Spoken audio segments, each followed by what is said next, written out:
Sabi dito sa report ng Inquirer, Cavite 4th District Representative Kiko Barsaga makes an appearance at the United People's Initiative Rally for Accountability, Transparency, Integrity on Monday afternoon at White Plains Avenue in Quezon City. Pilit na pilit po mga kababayan. Ngayon, sabi po ni DILG Secretary John B. Crimolia, yung mga members ng United People's Initiative or UPI, imbestigahan daw nila sa panawagan na patalsikin yung ating Pangulong Bongbong Marcos.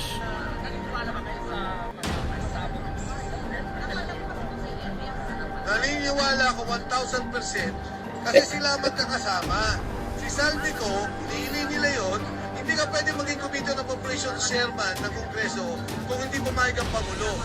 Pinili yan. Nagbabagang mga balita at pagtalakay sa mga isyu ng lipunan. Bulsa!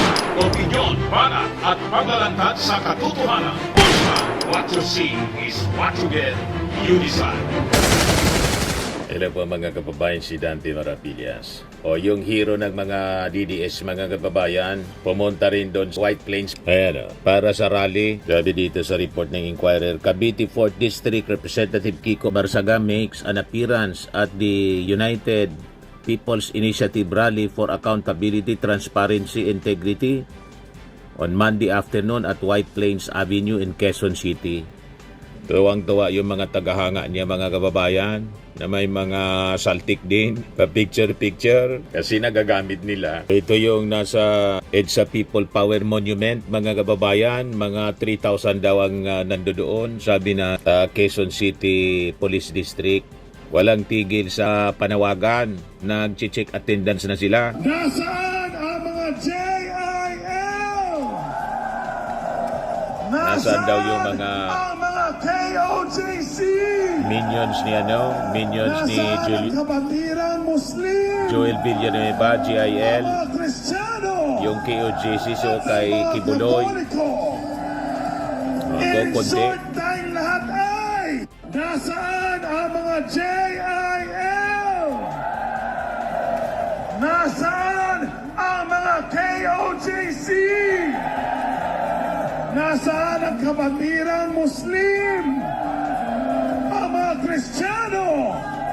At ang mga Katoliko? Pilit na pilit po mga kababayan.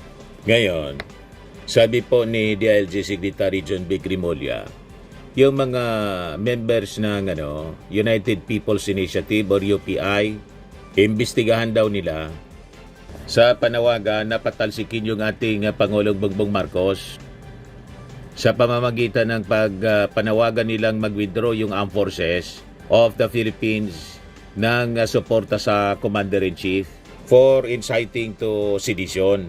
That's close to inciting to sedition. Yung mga ganyang klaseng salita has no place in a civil society. Madadagdagan ito mga kababayan yung makukulong.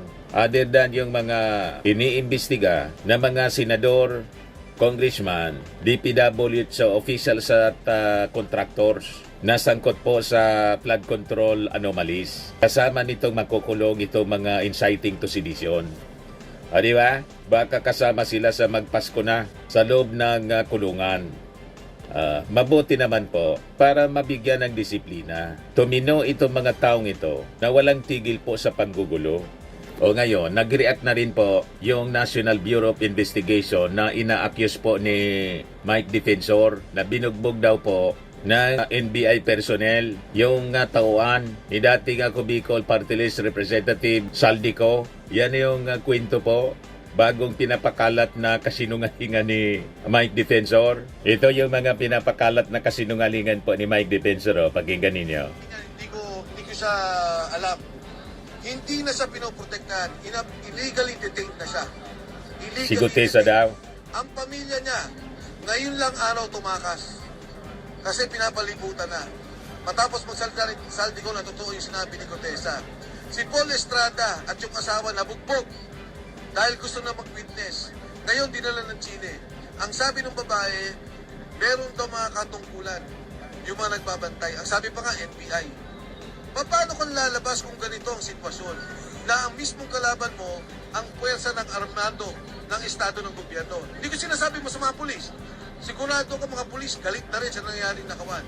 Pero may mga ilang sangay o individual na gamit sila para patahimikin at kitilin itong ganitong pagsasalita sa katotohanan. Magsalita mo na siya, ipanotaryo niya.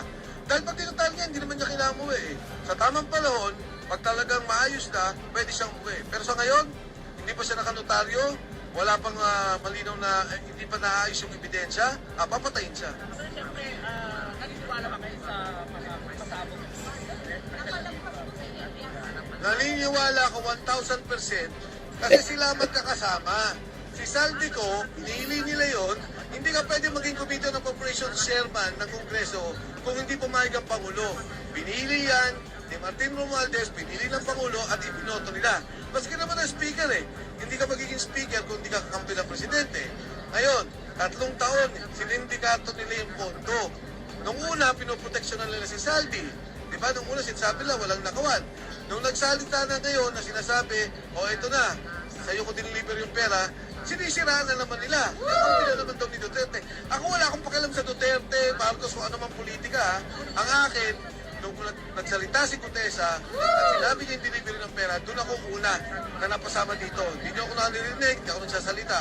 At ito lalo na lumabas si Saldico, naniniwala na talaga ako na yung koneksyon ng lahat na malinaw, na pamamalakad ng pagnanakaw dito sa ating bansa.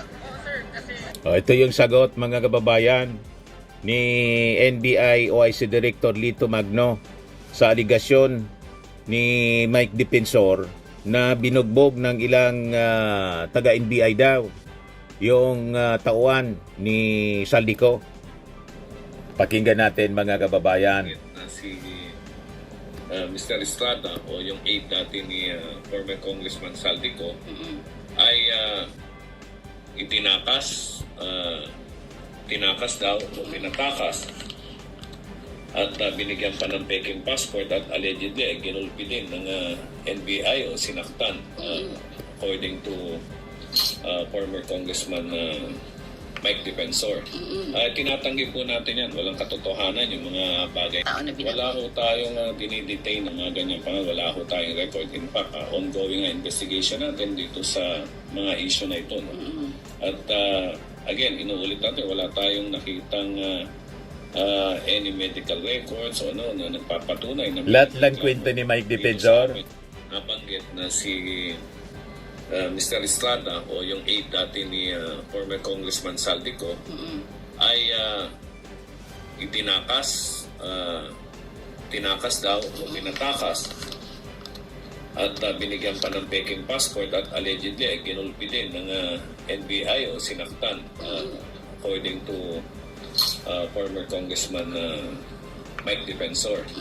Tinatanggi po natin yan. Walang katotohanan yung mga bagay na yan. Kung mga tao na Wala ho tayong dinidetain ng mga ganyan pangal. Wala ho tayong record. In fact, ongoing investigation natin dito sa mga issue na ito. No? At again, inuulit natin, wala tayong nakitang any medical records o ano na nagpapatunay na may nagreklamo dito sa Di ba mga kababayan? Lahat kwento sila. Lalo na itong si Mike Defensor. Napakasinungaling po. Malamang habulin siya ng ating mga authorities para panagutin sa kanyang mga gawa-gawang kwento to destabilize the government. Di ba pa? Yung Congress, mga kababayan, si Deputy Speaker Ronnie Pono nagpa-press con at sabi niya, the majority is solid. Everybody is in support sa ating Pangulong Bongbong Marcos. Ayan po. At sabi niya sa press con kanina tungkol sa naging video ni Saldico, if you look at the overall statement of Mr. Ko, parang napulot kung saan-saan yung mga pinagsasabi niya. Wala pong yung legal way. Kahit yung DDS vlogger nila na si Attorney Regal Oliva, inamin mga kababayan, walang legal way yung naging statement po ni Saldico. Ang pakinabang lang sa propaganda sa politika. Yan ang sabi niya kahapon. O ngayon, pag-usapan natin yung mga pinapakalat na kwentong kasinungalingan po ni Mike Defensor. Kung paano niya binuo ang mga pinagdatagpi-tagping kwento. So ang tanong ngayon mga kababayan, si Mike Defensor ba is just merely misinformed o deliberately talagang nagmamanufacture siya ng mga narratives para i-distort ang public perception. Lalo't may reputasyon siyang ganun. Magharap ng mga witness for hire at magtahi-tahi ng kwento na ngayon nga po, yung latest niyang sinasabi, pinasinungalingan na ng NBI na may nambugbog sa tauhan ng NBI, binugbog yung tauhan ni dating Ako Bicol Party List Representative Saldico. So, unahin natin mga kababayan yung unang naging kwentong kutsero ni Mike Defensor. Nasabi ni Mike Defensor, si Gutesa daw nasa marine custody.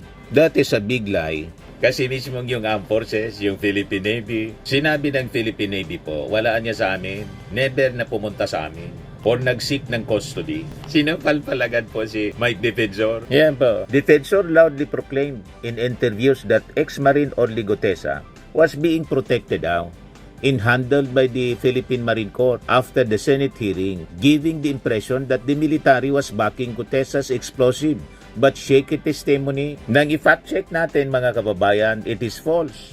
At mismong si Ping Lacson, finact check siya. Sabi ni Ping Lacson, sinabihan na niya ako ng Marine Commandant na never anyang nasa Marine custody itong si Gutesa. Ganon din yung sinabi ni Philippine Navy Commander. At sinabing, retired na niya si Gutesa, isa ng civilian. Therefore, the military has no role sa kanyang galaw. Andali po na matunaw yung mga kwentong kutsero po ni Mike Defensor.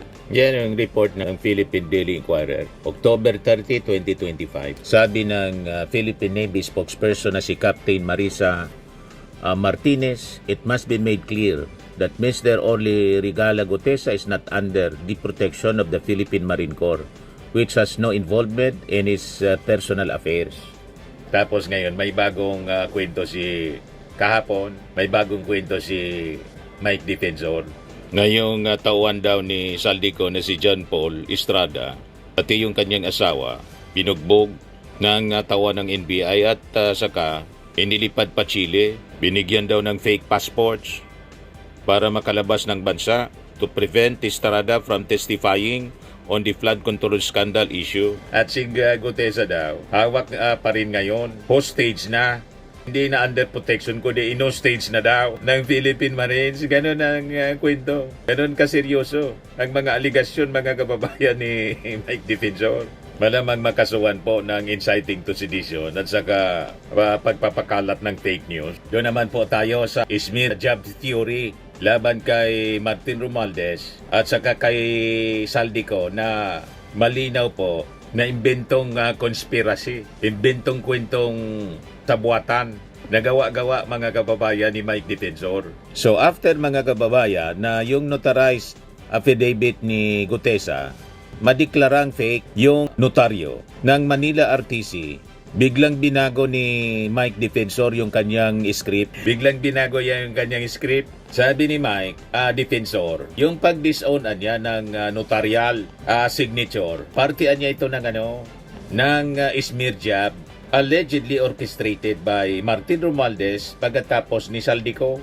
Paano man po yun magiging smear job nang nagdeklara po na falsipikado yung notaryo, yung Manila RTC. Di ba po? So, imbes na sagutin niya, i-address niya kung bakit na-found out na falsipikado yung signature. Nag-akusa itong si Mike Defensor na punersa niya yung abogado. Isang claim mga kababayan na wala mang anumang ebidensya, walang affidavit, no witness, as in nothing. Kwento lang niya. Sige lang niya ang kwento, mga kababayan. Sabi ko nga, pag naniwala kayo sa kwento ni Mike Defensor na may reputasyon ng pagpresenta ng false witness, witness for hire, ang ibig sabihin niyan, mga mahinang nilalang kayo. Madali kayong mamanipula, madali kayong maniwala sa kwentong marites. Diba po mga kababayan? Yan katotohanan. The only person mga kababayan caught with falsified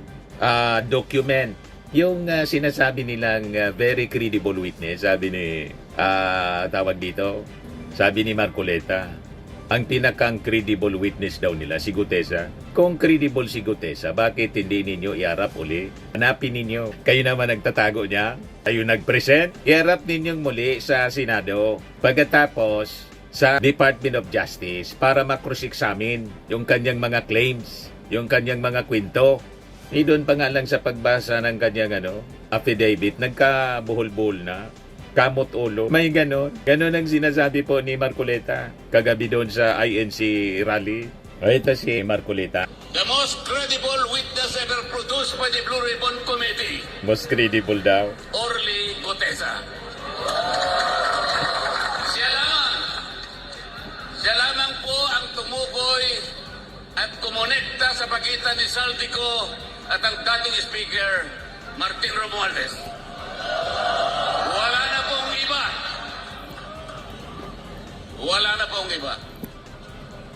Natakot silang lahat sapagkat totoo ang sinasabi ni Orly Gutesa. Kung totoo yung sinasabi ni Gutesa, bakit sa affidavit niya, yung affidavit niya mismo, peke yung notaryo, falsos in uno, falsos in omnibus.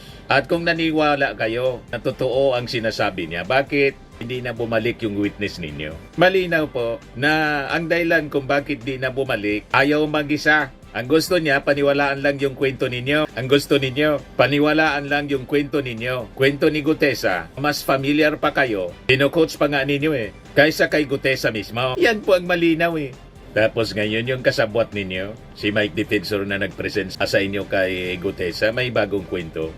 Ito yung bagong kwento ni Mike Defensor. Yung tauhan daw ni dating Congressman Saldico na si John Paul Estrada, binugbog at binigyan ng fake passport, nilipad pa Chile. So ito pong kwento ni Mike Defensor, latest allegation is straight out of a telenovela. Sabi niya, si Estrada at yung asawa allegedly beaten up, allegedly detained by the NBI personnel, allegedly given fake passport, allegedly flown to Chile, allegedly to prevent testimony. Ang lahat ng kwentong to, ang source, si Mike Defensor lang.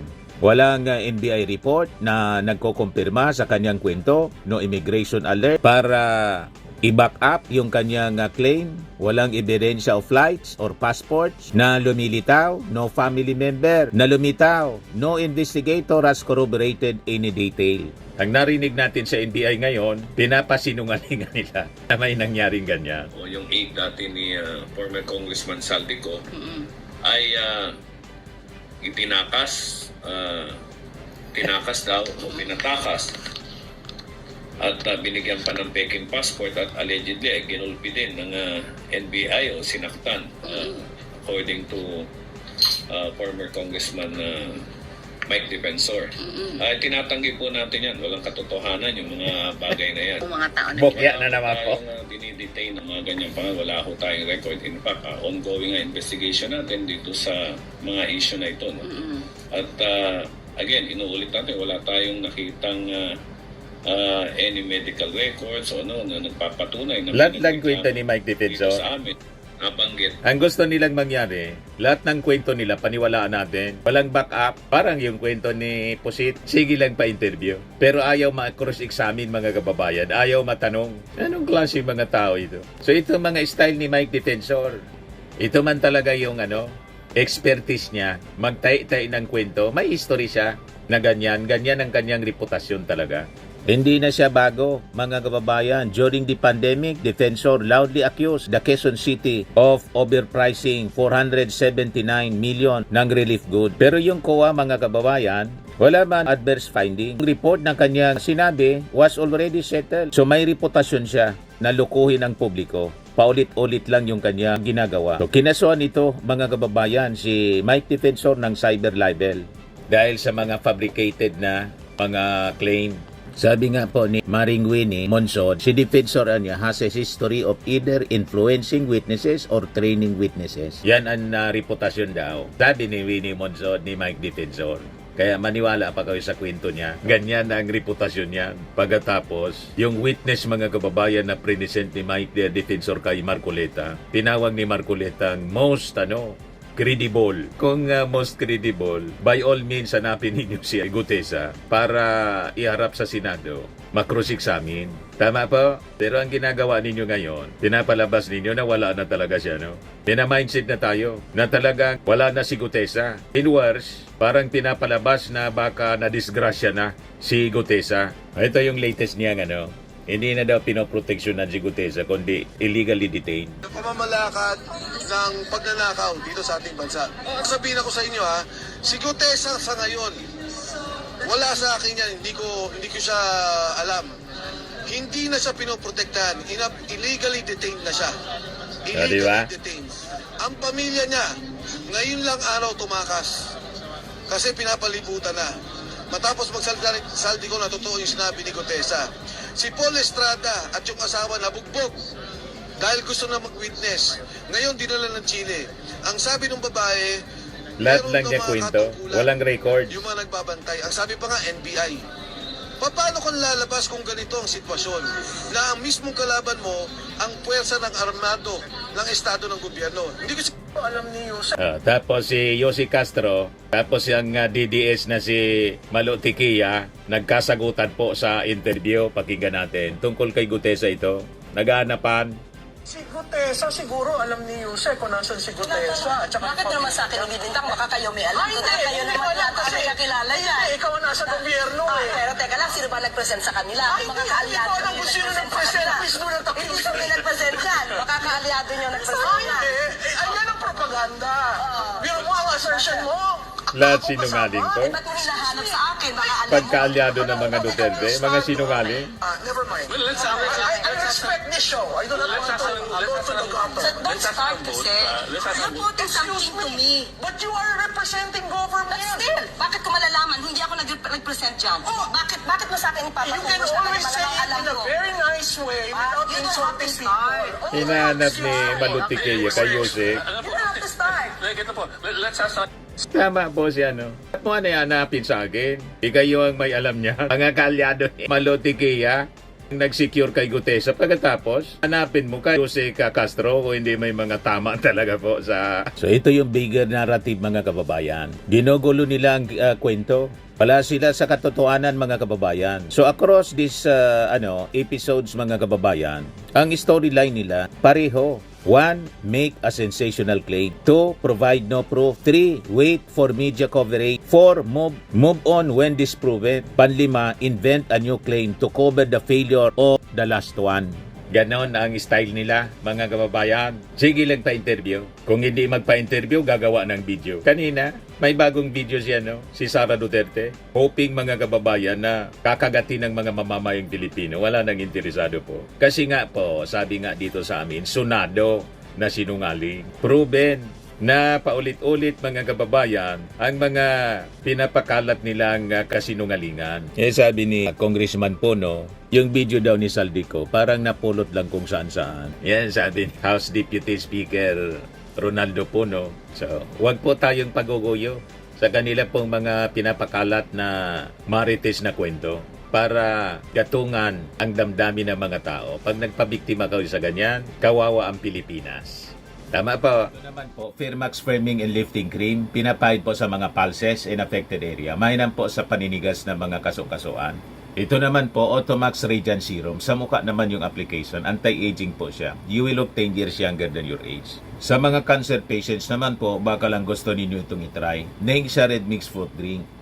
Hindi mo po siya gamot, food supplement siya. Kaya lang, gawa siya, mga kababayan, sa goji berry. Yung goji berry may anti-cancer properties. O ngayon, yung mga inquiries ninyo, dumiritso na lang kayo sa aming messenger sa Facebook para masagot namin agad. Ayos pa? Ayos na ayos niya, Mr. Maravilla. Sa mga nagana po ng malinis and spacious fitness gym, pumunta lang po kayo sa aming Colossal Fitness Gym. May Grab car rental din po kami. But anyway, ito po pala yung aming bagong product na binibenta online. I am worldwide amazing pure organic barley powdered drink mix from Australia. Negosyo to ng aking anak na architect entrepreneur Riz Maravillas. Ayan po. Kontakin na lang po ninyo siya, Riz Maravillas on Facebook. Ang mga health benefits niya, boost immunity, improves digestion, enhance energy levels, packed with antioxidants, prevent cancer. Ito naman po yung bago naming product na binibenta online. Eye Glow Serum, whitening po siya. Tingnan ninyo yung epekto sa aking anak na architect before and now. Yung mga inquiries po ninyo, dumiretso na lang kayo sa kanyang Facebook account, Riz Maravillas.